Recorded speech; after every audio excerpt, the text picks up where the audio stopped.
मनोज जरांगे यांचा आज आमरण उपोषणाचा 5वा दिवस असून त्यांची प्रकृती खालावली आहे। त्यांनी उपचार घेण्यास नकार देत पाणी पिण्यास सुद्धा नकार देत आहेत। मनोज जरांगे यांच्या नाकातून रक्त येत आहे। मनोज जरांगे यांना या उपोषणात त्रास वाढत असल्याचं यावरून कळत आहे।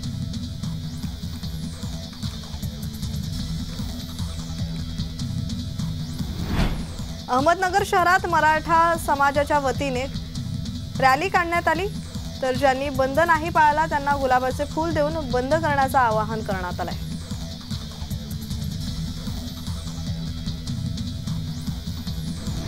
मराठा समाजाकडून आज महाराष्ट्र बंदची हाक देण्यात आलेली आहे। या बंदला प्रतिसाद देत मावळातील लोणावळा खंडाळा येथे कडकडीत बंद ठेवण्यात आलेला आहे, तर मळवली कामशेत वडगाव येथे बंदला संमिश्र प्रतिसाद आहे। याखेरीज तळेगाव आणि देहू रोड येथील व्यवहार सुरळीत सुरू आहेत। सकाळपासून लोणावळ्यातील चिक्की व्यापारी यांनी आपली दुकानं बंद ठेवली आहेत, त्यामुळे या ठिकाणी शुकशुकाट दिसतोय।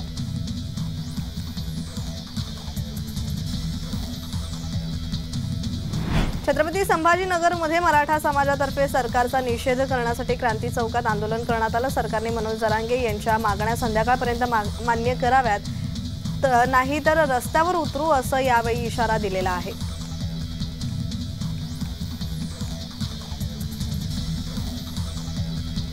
नाशिकमध्ये सकल मराठा समाजाकडून बोंबाबोंब आंदोलन करण्यात आलं। जरांगेंना काही झालं तर राज्यात उद्रेक होईल, नाशिक सकल मराठा समाजावतीने हा इशारा देण्यात आला।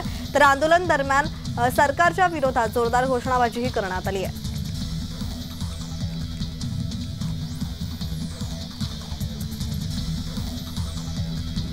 मनोज जरांगे हे परत एकदा उपोषणाला बसलेत। बुधवारी त्यांच्या उपोषणाचा 5वा दिवस असल्याने त्यांच्या उपोषणाला समर्थन देत येवल्यातील सकल मराठा समाजाच्या वतीने येवला बंदची हाक देण्यात आली होती। या बंदला संमिश्र प्रतिसाद मिळाल्याचं पाहायलाच मिळालेलं आहे।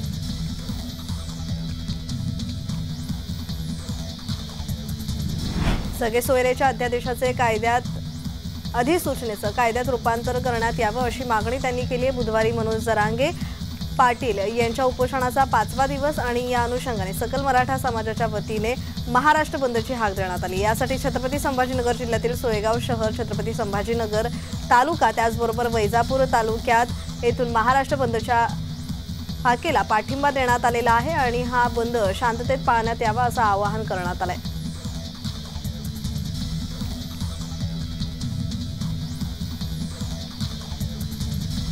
हिंगोलीच्या वसमतमध्ये मराठा आंदोलक मनोज जरांगे यांच्या माध्यमातून अंतरवाली सराटी येथे सुरू असलेले आमरण उपोषणास वसमत येथील सकल मराठा समाजाच्या वतीने समर्थन देण्यात आलेलं आहे। बंदची हाक देण्यात आली असून संपूर्ण व्यापाऱ्यांनी आपले संकुलन बंद ठेवत पाठिंबा दर्शवला।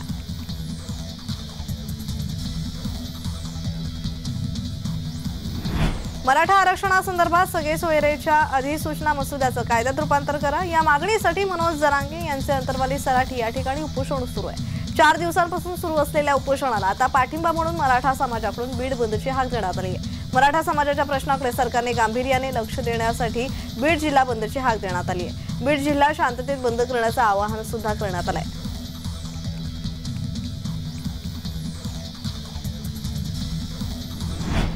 मराठा आरक्षण मसुद्याचे कायद्यात रूपांतर करण्यासाठी सरकार टाळाटाळ करत आहे, त्यामुळे आज सकाळपासूनच मनमाड शहरात कडकडीत बंद पाळण्यात आला असून भाजीपाला मार्केट, कांदा मार्केट व गावातील सर्व व्यापाऱ्यांनी आपले दुकान बंद ठेवून बंदला पाठिंबा दर्शवला आहे।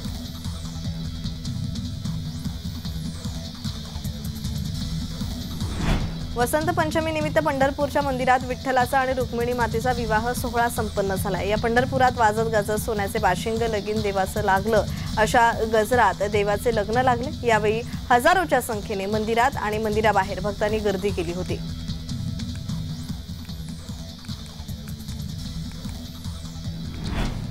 भरती प्रक्रिया रेल्वे विभागाकडून राबवली जाते। थेट मेगा भरतीच आहे। तब्बल 9000 पदांसाठी ही भरती प्रक्रिया पार पडत आहे। उमेदवारांना फक्त आणि फक्त ऑनलाईन पद्धतीने अर्जही करावा लागणार आहे। गेल्या काही दिवसांपासून रेल्वे विभागाकडून विविध पदांसाठी सतत भरती प्रक्रिया राबवल्या जातात। थेट केंद्र शासनाची नोकरी करण्याची संधी तरुणांसाठी आहे। टेक्निशियन पदासाठी ही मोठी मेगा भरती रेल्वे विभागाकडून राबवली जाते।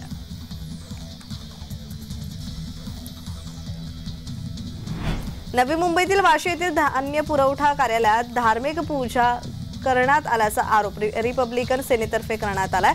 शासकीय GR नुसार कोणत्याही शासकीय कार्यालयात धार्मिक पूजा करता येत नाही, केवळ सरकारी कार्यक्रम करता येतात। या प्रकारामुळे संविधानाचा अपमान होत असून येथील अधिकारी नियम धाब्यावर बसवून धार्मिक पूजेचे आयोजन करत आहेत, याला विरोध असून याबाबत आम्ही वरिष्ठांना पत्रव्यवहार करून कारवाईची मागणी करणार असल्याची प्रतिक्रिया रिपब्लिकन सेनेचे राज्य उपाध्यक्ष ख्वाजा मियां पटेल यांनी व्यक्त केली आहे।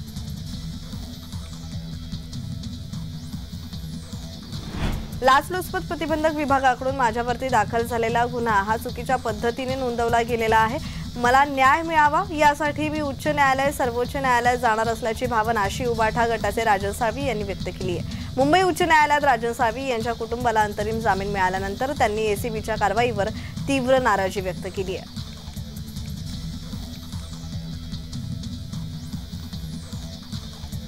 राष्ट्रवादी आमदार अपात्रता सुनावणी निकाल 15 तारखेला दिला जाणार आहे। राष्ट्रवादीच्या निकालाकडे राज्याचं लक्ष आहे। दुसरीकडे शरद पवारांना काही दिवसांपूर्वी सर्वोच्च राजकीय धक्का बसला असून अजित पवार यांना पक्ष आणि चिन्ह मिळाले आहे, त्यामुळे आगामी लोकसभेच्या पार्श्वभूमीवर शरद पवार यांना मोठा झटका बसला। आता निवडणूक आयोगाने अजित पवारांचा मार्ग प्रशस्त केल्याने आता आमदार अपात्रता निर्णय सुद्धा अजित पवारांच्याच बाजूने जाणार का याचीही चर्चा रंगली आहे।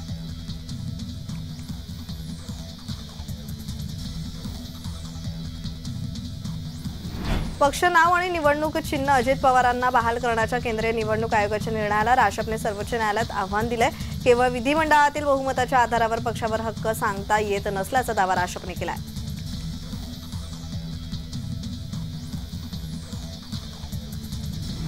एसटी कामगार संघटनेचे वर्धा विभागीय कार्यालयापुढे आंदोलन सुरू आहे। विविध प्रलंबित मागण्यांसाठी कर्मचाऱ्यांकडून आंदोलन करण्यात येते। आंदोलनात कर्मचाऱ्यांचा सहभाग आहे।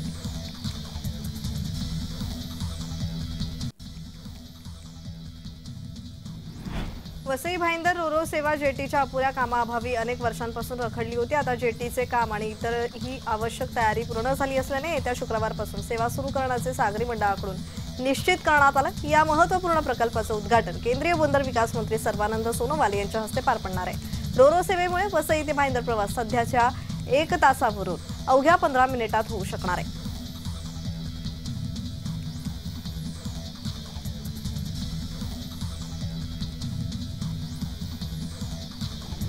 राज्याचा सांस्कृतिक कार्य विभाग आणि रायगड जिल्हा प्रशासनाच्या वतीने अलिबाग येथे महासंस्कृती महोत्सव सध्या सुरू आहे आणि या महोत्सवात शिवकालीन शस्त्रास्त्रांचे प्रदर्शन भरवण्यात आले आहे। हे पाहण्यासाठी नागरिक गर्दी करत आहेत। गुर्ज, नागिण तलवार, त्याचबरोबर चक्र, अंकुश, जगनाल, कट्यार, मराठा तलवार, मुघल तलवार, सोसनपट्टा, वाघनख, धोप अशी 150हून अधिक शस्त्रास्त्रे पाहण्याची संधी रायगडकरांना उपलब्ध झाली आहे।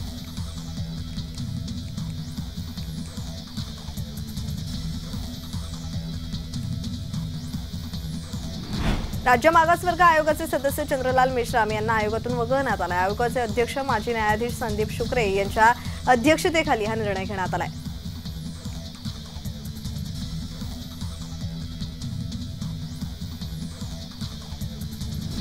जयंत पाटील यांच्या वाढदिवसानिमित्त 17 फेब्रुवारी रोजी या बैलगाडी शर्यतीचे आयोजन करण्यात आले आहे। कासेगावमध्ये आयोजित जयंत केसरी बैलगाडी स्पर्धेतील विजेत्यास चक्क 1 BHK फ्लॅट बक्षीस म्हणून देण्यात येणार आहे। महाराष्ट्राच्या बैलगाडी शर्यतीतील इतिहासातील हे सर्वात मोठं बक्षीस असून या स्पर्धेत महाराष्ट्र राज्यासह कर्नाटक, मध्य प्रदेशहून राज्यातून 200हून अधिक बैलगाडी स्पर्धक सहभागी होणार असून यासाठी 10 एकरावर मैदान तयार करण्यात आलंय।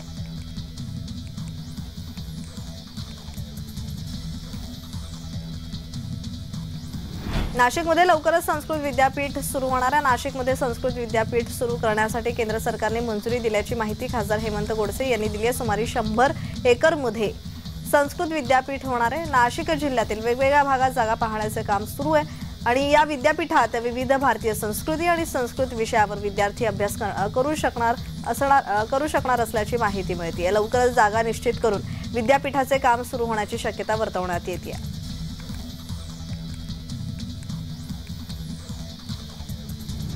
राष्ट्रवादी काँग्रेसच्या वतीने छत्रपती शिवाजी महाराज यांच्या जयंतीनिमित्त स्वराज्य सप्ताहाचे आयोजन करण्यात आले आणि या स्वराज्य सप्ताह रॅलीचे नवी मुंबईत ढोल ताशाच्या गजरात स्वागत करण्यात आले। ऐतिहासिक बव्वाडे गात स्वराज्य ज्योत घेऊन ही रॅली सर्व भागात फिरत असून छत्रपती शिवाजी महाराजांचे विचार सर्वसामान्यांपर्यंत अधिक दृढ करण्यासाठी स्वराज्य सप्ताहाचं आयोजन करण्यात आलंय।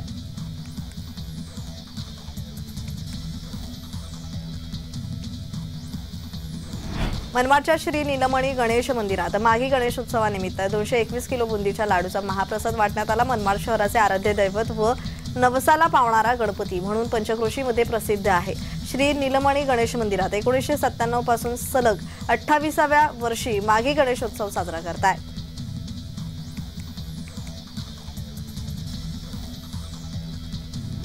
बोरिवली येथील गुलमोहरमधील साई माऊली मित्रमंडळाच्या वतीने माघी गणेशोत्सव साजरा करण्यात येतो।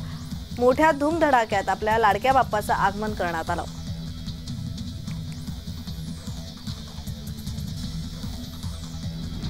अयोध्येतील भव्य मंदिरात 22 जानेवारी 2024 रोजी प्रभू श्रीरामाच्या मूर्तीची प्राणप्रतिष्ठा करण्यात आली।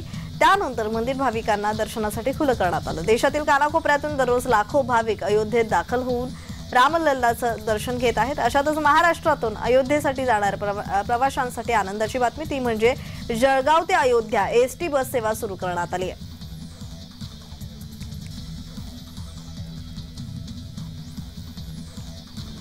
आदित्य ठाकरे आजपासून 2 दिवसीय उत्तर महाराष्ट्र दौऱ्यावर। नाशिकमध्ये इगतपुरी सिन्नर आणि नाशिक शहरात आदित्य ठाकरे युवा संवाद मेळावा घेणार आहेत। गुरुवारी जळगाव जिल्ह्यात देखील आदित्य ठाकरे युवा संवाद मेळावा घेणार आहेत। एकीकडे उद्धव ठाकरे राज्याचा दौरा करत असताना आदित्य ठाकरे देखील युवा संवाद मेळाव्याच्या माध्यमातून मैदानात उतरणार असून आदित्य ठाकरे यांच्या या दौऱ्याकडे सर्वांचं लक्ष असेल।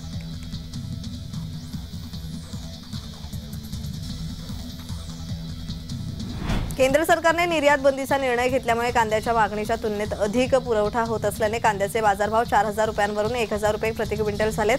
मात्र या कांदा निर्यात बंदीचा फायदा व्यापारी घेत असून व्यापारी द्राक्ष आणि डाळिंबाच्या बॉक्समध्ये कांदा हा बाहेर देशात पाठवत असल्याचा आरोप बाजार समितीचे संचालक जयदत्त होळकर यांनी केला असून या कांदा तस्करीचा व्हिडिओ सध्या सोशल मीडियावर व्हायरल होतोय।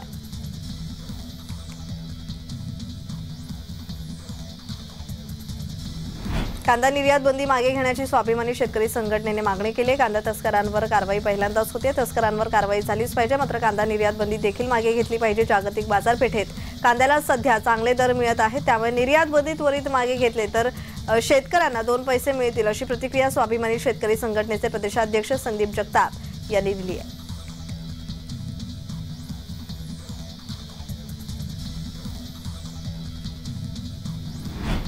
अहमदनगरमधील श्रीगोंदा तालुक्यातील पारगाव सुद्रिक येथील सुद्रिकेश्वर महाराज मंदिरातील 30 लाखांच्या सिंहासनाची सोमवारी मध्यरात्री चोरी झाली आहे। 2 अज्ञात चोरट्यांनी मध्यरात्री मंदिरातून 40 किलो वजनाच्या सिंहासनाची चोरी केली। चोरीची घटना सीसीटीव्हीमध्ये चित्रित झाली आहे। या घटनेने गावकऱ्यांमध्ये संतापाचं वातावरण आहे।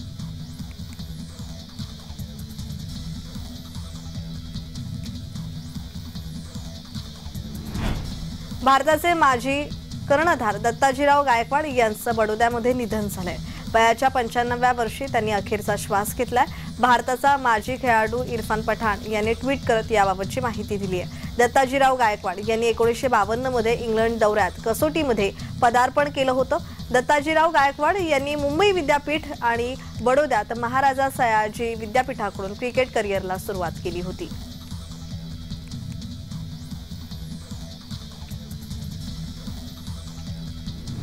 मुंबईकरांना पाणी पुरवठा करणाऱ्या 7ही तलावात गतवर्षीच्या तुलनेत तब्बल 20 दिवसांचा पाणीसाठा कमी असल्यामुळे प्रशासनाचे टेन्शन वाढलंय। त्यामुळे पाणी पुरवठ्याचे नियोजन करण्यासाठी 10% पाणी कपातीची तयारी प्रशासकीय पातळीवर सुरू देखील झाली आहे। याबाबत जल विभागाने प्रस्ताव तयार केला असून आयुक्तांकडे अंतिम मंजुरीसाठी पाठवण्यात आलाय।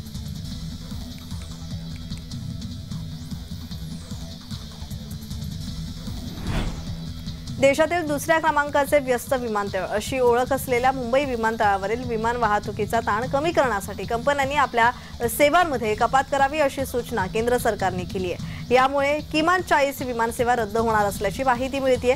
यामुळे उपलब्ध विमानसेवांना उड्डाणाचा विलंब टाळता येणार असला तरी विमानांची संख्या कमी होणार असल्यामुळे प्रवासाचे दर आणखी वाढण्याची शक्यता तज्ज्ञांनी वर्तवली आहे।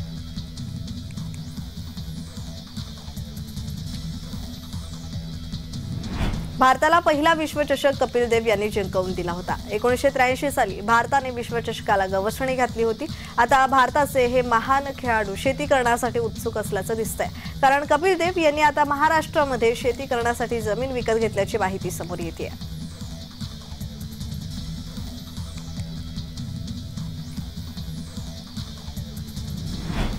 मुंबई महापालिका आणि खासगी अनुदानित शाळांमधील 4000 शिक्षकांना लोकसभा निवडणुकीच्या कामासाठी जुंपण्यात आलाय। आधी मराठा आरक्षणाच्या सर्वेक्षणासाठी शिक्षकांना पाठवण्यात आल्यामुळे विद्यार्थ्यांचे 8 ते 10 दिवस शैक्षणिक नुकसान झालं। आता ऐन परीक्षेच्या दिवसात 3 महिन्यांसाठी शिक्षकांना निवडणूक कर्तव्यावर पाठवल्यामुळे विद्यार्थ्यांचं अतोनात नुकसान होत आहे।